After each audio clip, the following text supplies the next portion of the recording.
Social media isn't preserving your memories, it's deleting their meaning. We've built trillion-dollar platforms to help strangers watch us, but the people who are actually there, they're scrolling past the moment. Founders obsess over growth, distribution, and scale, but what if the most valuable product isn't reach, it's recall? Think about this, you host a retreat for your top 50 customers. Everyone captures photos, voice notes, inside jokes. 2 weeks later, it's all buried in camera rolls and Slack threads. What if there was a product that automatically stitched those fragments into a shared living story? Not for the algorithm, but for the tribe. On the podcast today for AIforfounders.co, we go into a product that does just that. Because in a world optimized for attention, are you building something that deepens connection or just consumes? Welcome to AI for Founders, I'm Ryan Estes. And today you'll learn how a second-time founder who helped scale a company to IPO is now rethinking memory itself, using AI to organize life's most meaningful moments. This is for builders who care about product, privacy, psychology, and designing companies that actually matter. If you're serious about building in the age of AI, go to AIforfounders.co, or we've got a weekly newsletter with sharp ideas and real operators. And if this hits you, write a review like you're bookmarking a memory you don't want to lose. And if you're a founder who should be on podcast telling your story, go to kitcaster.com. They're the premier podcast booking agencies for CEOs and high-growth companies. They don't just get you booked, they position you, pitch you, and turn conversations into pipeline. Kitcaster.com, get heard, that's Kitcaster by Moburst.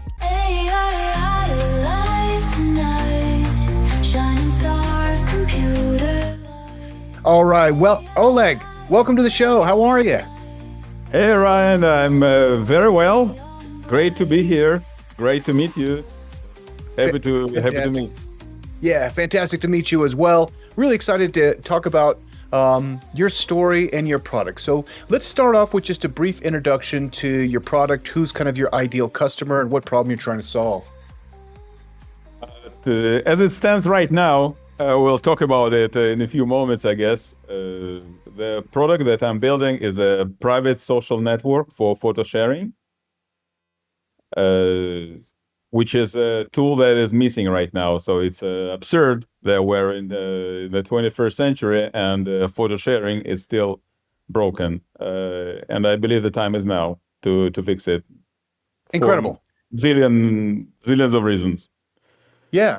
Let's talk about this because I love this kind of idea, which is taking like, everyone's using different tools for photo sharing. You feel like it was done wrong. How is it being done wrong? And what are you looking to improve? Yeah, look, if you look at the tools that people are using for photo sharing, you can split them into two main categories. So it's photo apps like native apps. For example, your iPhone or your Android device has a built-in camera and obviously built-in gallery, which is a personal tool. Basically, it creates and collects all your photos and everything that you collect from other people. You can save all this clutter there, including all the memes that you get from your emails, from your WhatsApp, from your Telegram, from your iMessage, or you just randomly take from anywhere. So it just creates a lot of clutter. And honestly, the device owners, meaning the hardware owners, Google and Apple, and all those, basically their best interest is to get you pay for storage. So they don't have any vested interest to make sense of this clutter on your device. And therefore, you have no way to make sense of it because they have no interest. On the other hand, there is just networks like messengers or private or social networks where you are supposed to share things, but all the sharing experience is not built for photos. It's built for either for messaging like WhatsApp and other messengers, or it could be generic social media, which is built for optimizing for likes, for social exposure, for creating your social capital. It has also nothing to do with your social actual social network where you do want to share photos, which is your friends, your families, people who will meet at small social events, your birthdays, and so forth. So absurd. No one is bridging the gap. And I believe there is a room for improvement, to say at least. That's interesting. The social media platforms have kind of devolved away from the social aspect. It's not so much like I want to go check in on my friends on Instagram. It's like, well, I'm watching the Instagram channel, which is going to be, NBA dunks in my place or fly Yeah, tying or whatever else they're serving me up that they know I'll like. exactly. It's about 90% of the content on social media is produced by influencers, and it's their day job, basically. Most people don't share their private life on social media unless they are idiots, right? So it just doesn't happen. Yeah. Okay. So I've got a bunch of pictures. I want to share them with my friends and family, but I don't want to clog up my phone. I don't want to babysit storage because that's the sad ending to most of our devices' life, right? You're just like, Oh, what am I going to do here? Do I want to pay another $10 a month?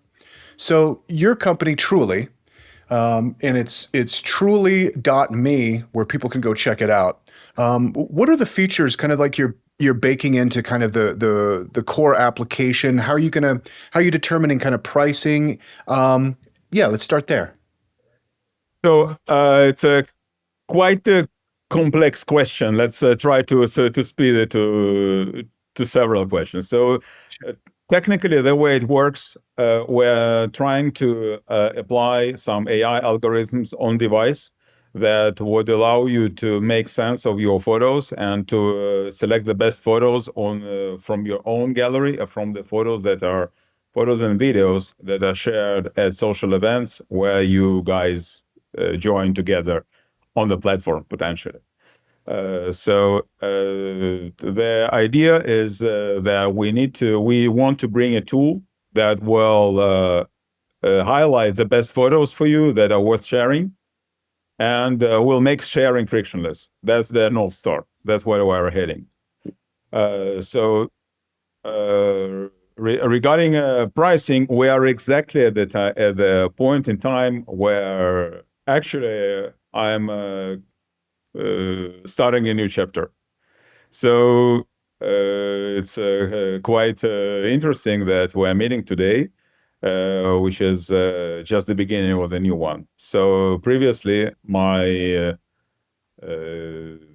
hypothesis, which has led the company over the last few months, maybe 6 or 7 months, was around the theory that if we engage with event organizers that organize events and bring some value to the main stakeholder. For example, it could be the corporate event and where people take photos and they want to share photos with their colleagues, for example, at corporate event. Then if we work with event organizers who would potentially take us from the go-to-market perspective to their clients, it would be an easy sell to sell into them and to monetize the businesses basically, and to bring some value to them as well. Unfortunately, it's not as easy as it sounds. Actually, we've engaged with multiple event organizers and clients, about a few dozens of to over 20 clients and event organizers that we have in our pipeline is just not moving as fast as I want. So it's not the way it's supposed to work in 2026. So basically, I've taken a decision that I'm shutting down Truly, and I'm starting a new chapter, which is entirely consumer. Touring's all it's over. This episode is brought to you by a dangerous idea. It's called reading, specifically the AI for Founders newsletter. 47,000 founders strong now, and it's the good stuff. No top 10 AI tools that will change your life written by someone who doesn't ship product. It's just real breakdowns of what's actually working in AI. Who's raised, who failed, who pivoted, and which founders quietly built $1 million in ARR while everyone else was arguing on X. It's written for people building with AI. Every week you get tactical frameworks, unfair advantages, breakdowns of real companies, and the occasional existential question about whether your startup is intelligent or just well-branded. It's free, it's sharp, it might mildly offend your current workflow. Go to aiforfounders.co and subscribe before your competitor does. Because the only thing worse than being replaced by AI is being replaced by a founder who reads. That's the newsletter at aiforfounders.co. Now back to the show. Yeah. So truly, the brand still exists. We'll most likely rebrand it soon. And we have an amazing technology. I have shut down the company and I have acquired the IP of the company, which belongs to me 100% right now. I've unfortunately fired everyone, and I'm just starting from scratch pretty much. So I'm having an amazing technology. I believe that I can use it for growing consumer business, and then come back to the event organizers and to corporate events and all those folks when the time is right, when I have the consumer network in place, which is much more significant, much bigger than it is right now.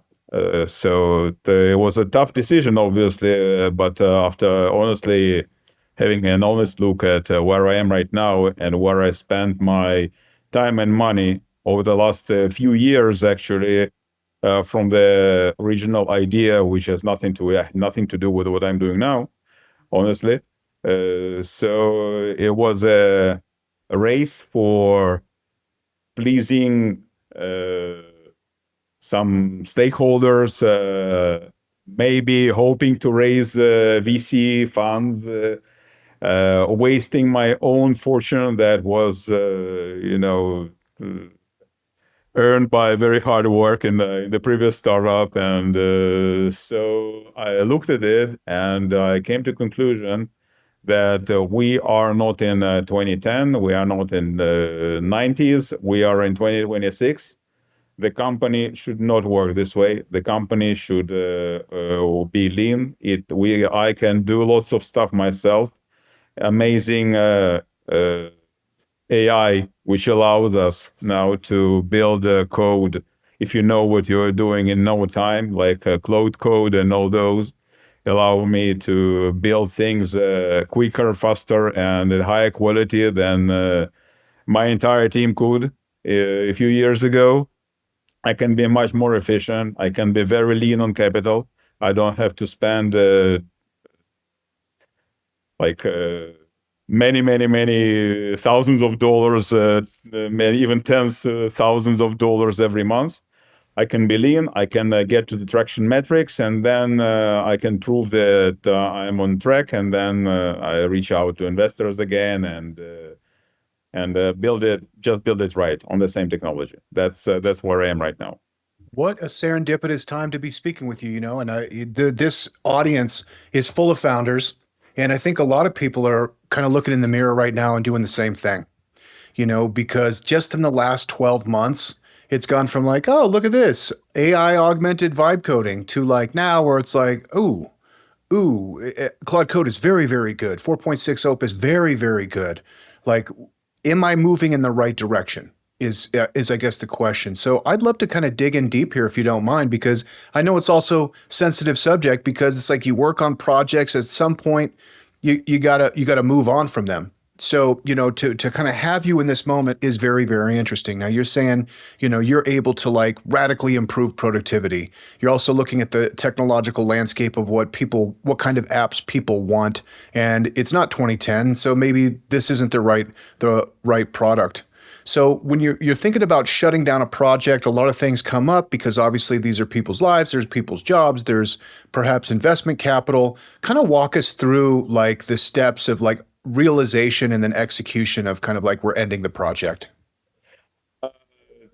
It's not exactly landing the project, that's ending the company and ending the wrong go-to-market strategy that has led me to the point in time when I just ran out of budget. I am not saying ran out of money because look, about 90% of the funding was coming from my own pocket anyway. Only 10% was angel investors money. Obviously, I'm fully greatly appreciative towards the guys who invested dollars in the previous venture, but that was the wrong thing to do. Meaning that unfortunately the notion of getting to the market via event organizers, and continuing to fund the old company the way it worked was wrong. It was a mistake. I paid 90% of the cost. They paid 10% of the cost of this mistake, and that's about it. Yeah. So Well, and when you don't want to put good money on top of bad money, right? So, what was your investment? How much did you spend on this? If it's bootstrapped largely, 90%.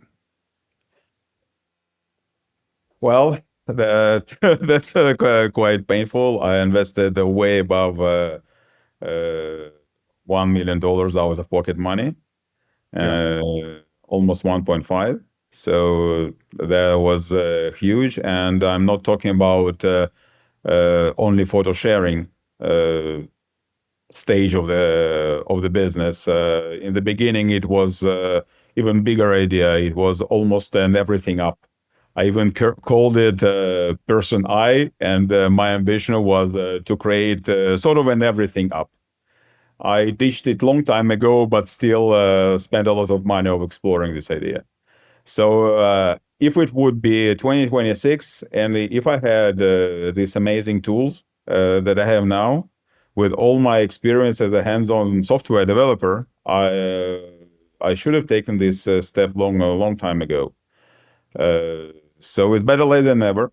And so basically, technically, I shut it down, and now what I'm going to do is to explore completely different ways of go to market, which is finding actually going to the where people spend their time together physically, and going to use the tools that they're using for photo sharing, and capitalize on those, giving some value to where they spend time now, and creating a sort of a funnel that will take them to my service ultimately, as a funnel approach that can start from where they are now. I should not have tried to convince people to change their habits from day one before they know me or before they know the app, and that was the biggest mistake. And therefore, I started exploring all those go-to-market ideas and monetizing them via event organizers and all those. The original sin was was there. I just tried to change the world, and the original idea of doing the everything up, like it was still somewhere deep in my head. I didn't dish it completely. Now, with the company shut down, I've dished it finally. So I'm doing a fresh start. Incredible. It's super brave. Was there kind of a light bulb moment when you're like, this is it. I have to do this. I mean, obviously that decision kind of percolates for a while before you actually pull the trigger. Was there any kind of like decisive event or something? No, I just the end of the year, I looked at the mirror and said, okay, that's it. Yeah. Yeah, totally.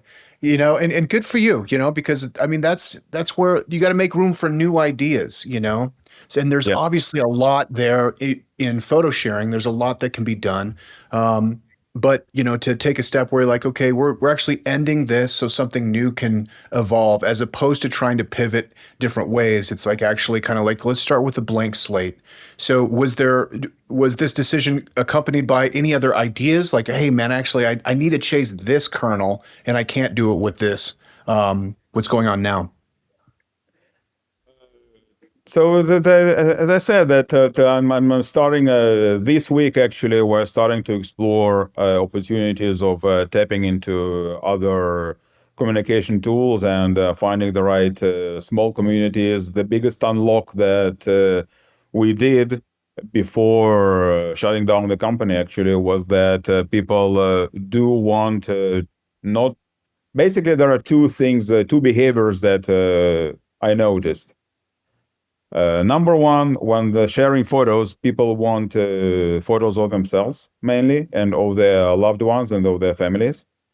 That's clear, and that's quite obvious to everyone. The second thing, which is not as obvious, and something that I figure out by doing lots of redundant stuff, actually, like trying to uh, make it the official app at huge conferences, and then realizing that people don't care, don't bother sharing photos with random people.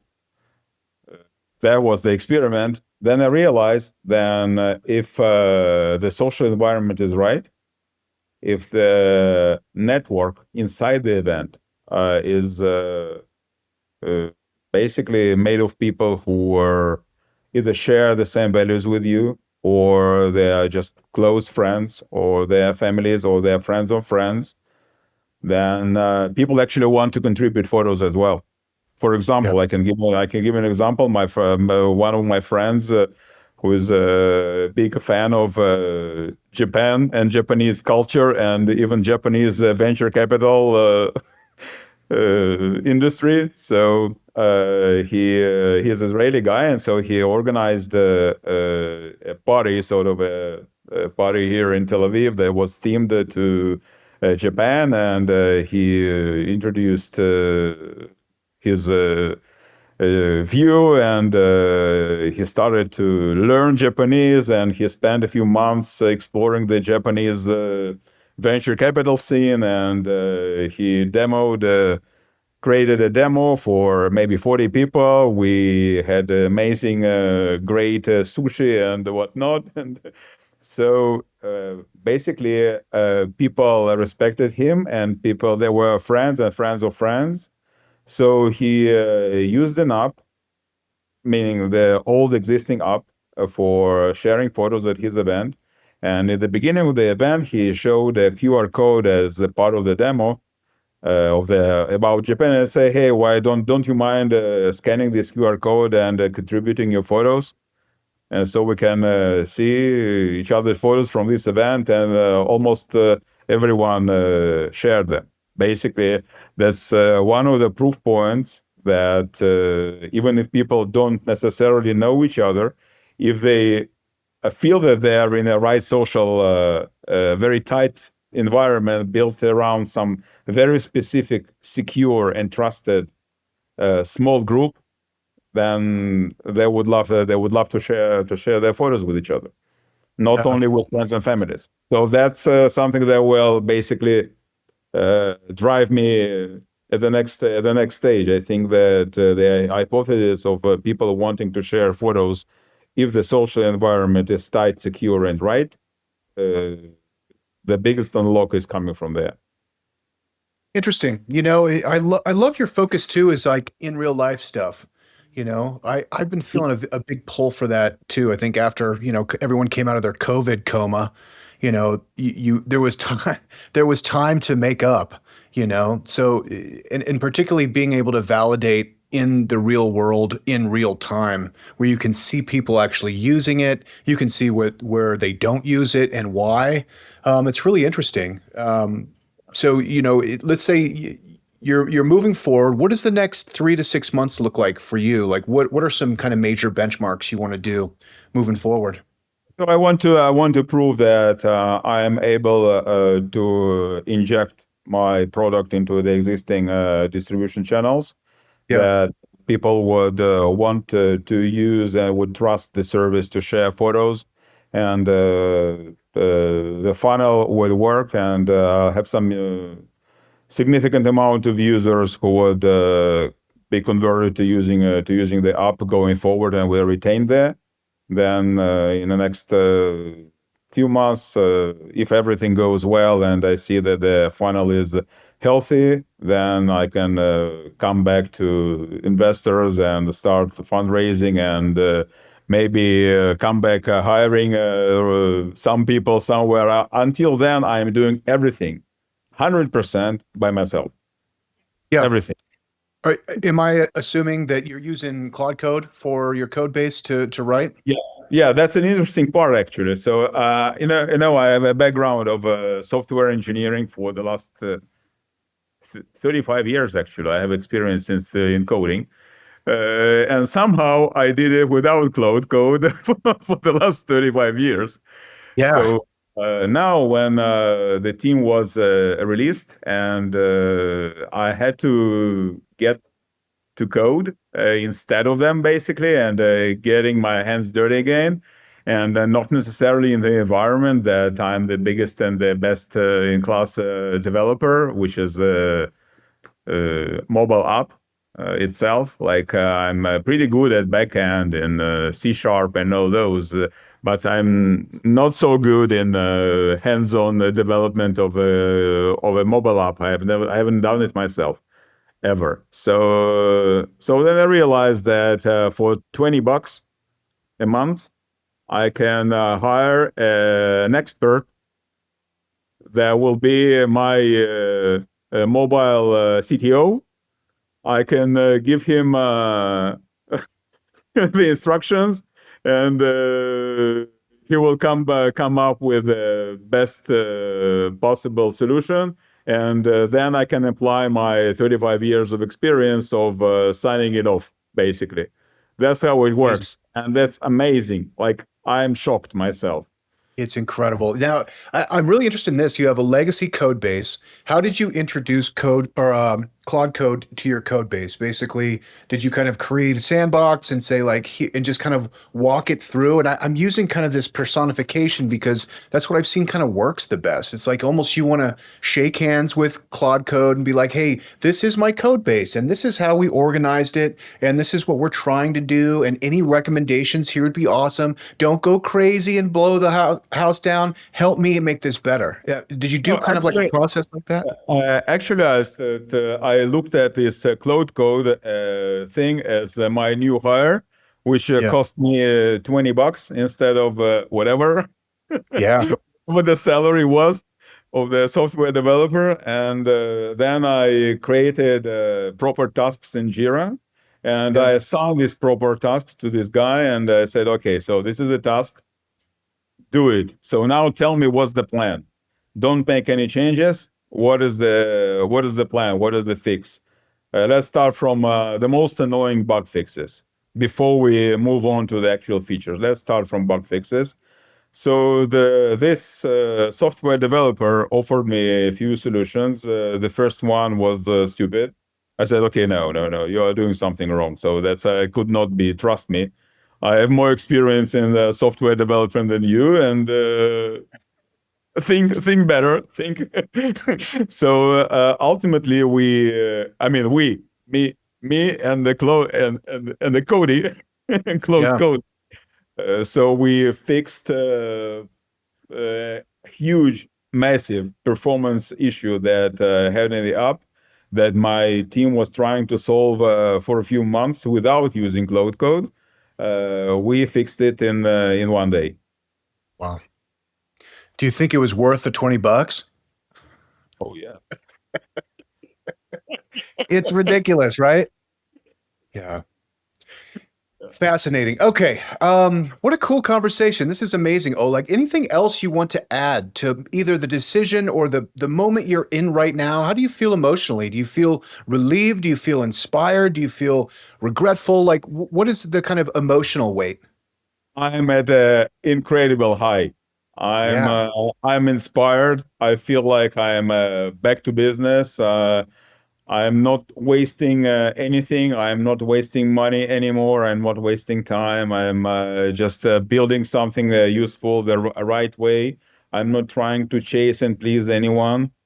I'm fully responsible and fully accountable of what I'm doing, and I am back to starting yet another startup, which is we can count it number 6 or number 5. Not sure how we count it. Like number 4 so far was the biggest win. It's currently traded at roughly 6 billion on Nasdaq, which basically allows me to run all these experiments by myself. So so yeah, I'm back in business to my sweet spot, which is starting something from scratch. And this time I have an amazing technology that is already working. I just need to find the gold there and dig out things that are actually applicable to the right problem. Oh, it's inspiring to hear. I love it. Let's go. Let's build a new startup. Let's go. Let's Yeah, get it. exactly. Great. Amazing. Okay, we're ready to enter the quantum round. Are you ready, Oleg, for the quantum round? Yeah. Okay. You're obviously bullish on, we'll call it AI augmented computer engineering. Is there a bear case? Is there a place or a reason you would not want to use Claude Code? I'm so excited right now. I don't think so. I mean, I wouldn't. I mean, the next thing I did, actually, I used Cloud Code at my backend as well, which is something that I have never felt that I needed because it felt like I was arrogantly thought that I can just build things at my sleep. Apparently, it can help me there as well. So no reason not to use it. Have you started to tinker with OpenClaw? I know. Yeah. Yeah, I'm waiting too for V2. I know Peter just got picked up by Sam Altman, so we'll see kind of like what comes out of it. Put some guardrails on that thing. It's a little scary, but maybe I'm just naive again. But I'll be the second wave for sure. Yeah. You're a startup guy. What are some other ideas? This audience loves startup ideas, particularly ideas that could sprint to $1 million annual run rate. Let's say in 12 months. Yeah. Anything else idea wise that you'd like to see somebody create? Uh, do you mean any specific like big problems? I think if the biggest problems I think that are right now in health, and that's something that I have no clue about, but there are some problems that haven't been solved. For example, unfortunately, my mom passed away 25 years ago, and she had glioblastoma, and this thing still has no cure. So there are some startups that are trying to somehow delay it, somehow to prolong the life, or maybe make life a bit better. But I think that there are a number of similar cases that can be solved now with new LLMs, with new approaches. I would love to see something like that, and that would be a multi-billion outcome, obviously, if someone solves a glioblastoma problem alone. Yeah. Unfortunately, we are also living in an environment which is hostile, meaning a war in Ukraine, a war here in Israel, and I know there is a lot of stuff that is going, but huge budgets are going to defense tech, and all those. I'm not a big fan of it. I mean, from the moral point of view, I don't think that that's a good investment. But unfortunately, if we look at it from the capitalist point of view, if someone solves the mm, the war problem, like nuclear threat and nuclear mutual destruction, does not work anymore. So maybe someone can come up with a better idea that will deter all these dictators. Maybe something that will deter potentially Iran or Putin or whatever. So I don't know. So trying to think big. I mean, I'm not a big fan of small ideas that will solve some cybersecurity small issue, or take chip for AI and make it 20% more efficient. That's boring. I mean, there are lots of opportunities in those as well. But going back to your question, what I would love to see, I would love to see someone solving life and peace problems. Love it. I spoke to a bunch of people you doing really cool stuff with AI for kind of diagnosis of medical conditions, which is amazing. I mean, that's here now, and it's just getting bigger. But once they get into the actual design of treatments, if you look at like Claude, or they're probably basically like a graduate student or a PhD student. It's much smarter than me, I'll tell you that much. But once it's 10x that smart and you start putting them on like problems like this, where it can look at the, I don't know, the genome of humans and be like, oh, well, we could do this, this, and this. And we're starting to get outputs for what actually designing new therapies and treatments. That's going to be a magical moment. Yeah, that's really cool. Yeah. Cool. Do you have a life motto? The closest one is Roger Federer. Nice. Little tennis guy? Yeah. It's not 100%, but that's if you're asking about the role model, that's a human being, and that's the professional, and that's the commitment, and physical and mental, and all his journey from a crazy psycho to the gentleman on the court, and all this. That's a role model that is the closest one to the role model, I would say. Love it. I love it. You a pretty good tennis player? Not me. I've grown two pretty good tennis players at home. My both daughters are tennis players. The bigger one has played for Georgia State, and she is in the US now. Thanks for her tennis career. She is now doing a PhD in neuroscience in UPenn, and the younger one is here in Israel with me. She's also studying. She's like 7 years younger than the big one, but she also has a great potential, obviously. So yeah, I'm very close to tennis as a parent, not as a player. Amazing. Is there a CEO or another entrepreneur you admire and follow closely?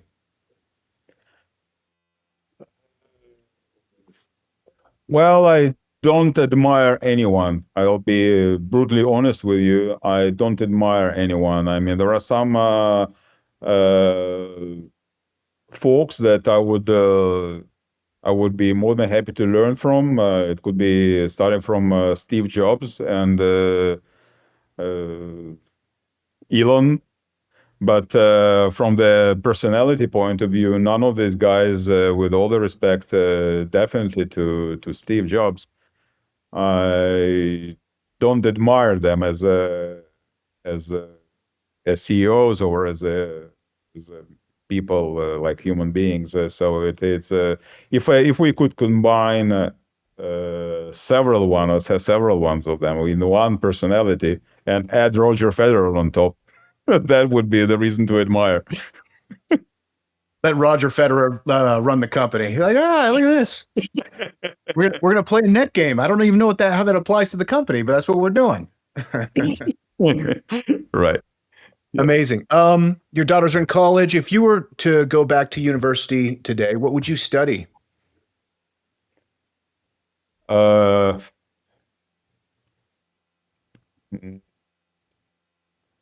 Maybe something related to languages.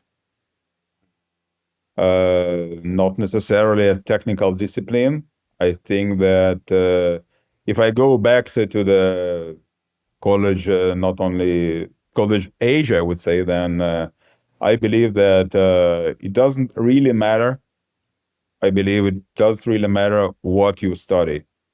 It has to be something that you are obviously love to study, and the skills that you are getting from the college is the notion of just having to study something, and this discipline, and being accountable of all your exams and everything, and being good at social environment with your friends, the students around you, and all those. I think that's the whole experience of studying at the college is great. It doesn't really matter what you study unless you study something way off and something that you have no clue about.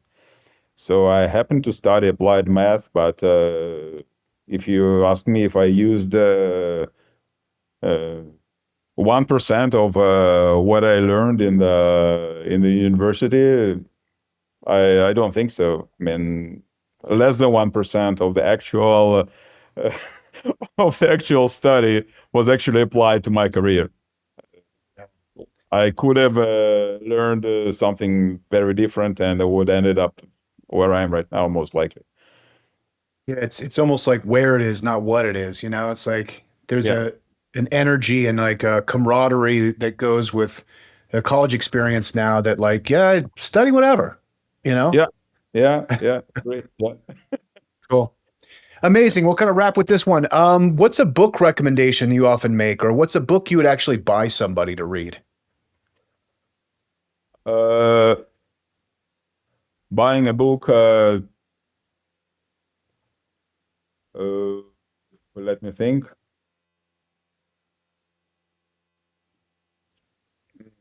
You mean I would maybe go with some depending on who actually. So it's Sure. like what is the goal? It's just having fun and getting smarter, or reading something and getting some insights for your career and for your product. What is the final like function? What is what is it trying to achieve? Let's say it's just your best friend. You're like, oh my God, you have to read this. I'll buy it for you. Uh, there is one Russian book I was born in Russia 52 years ago, right? So I moved to Israel 30 years ago. So my mother tongue is Russian, and my books that I read when I was a kid and youth were in Russian. So I would probably suggest them to read The Master and Margarita by Mikhail Bulgakov. That's my favorite one. But it has nothing to do with the goals or function. It's just a great book. I love it. Oleg, this has been absolutely fantastic. Congratulations on your new journey. I'm so Thank excited for you. I can tell you're fired up. What's the best place for people to connect with you online?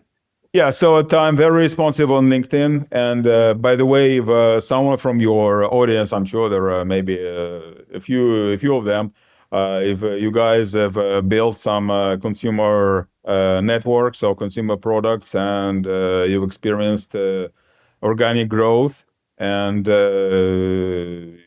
would love to have a chat and swap some ideas, take some notes, and help each other. That would be amazing. So feel free to reach out to me on LinkedIn. I'm very responsive there.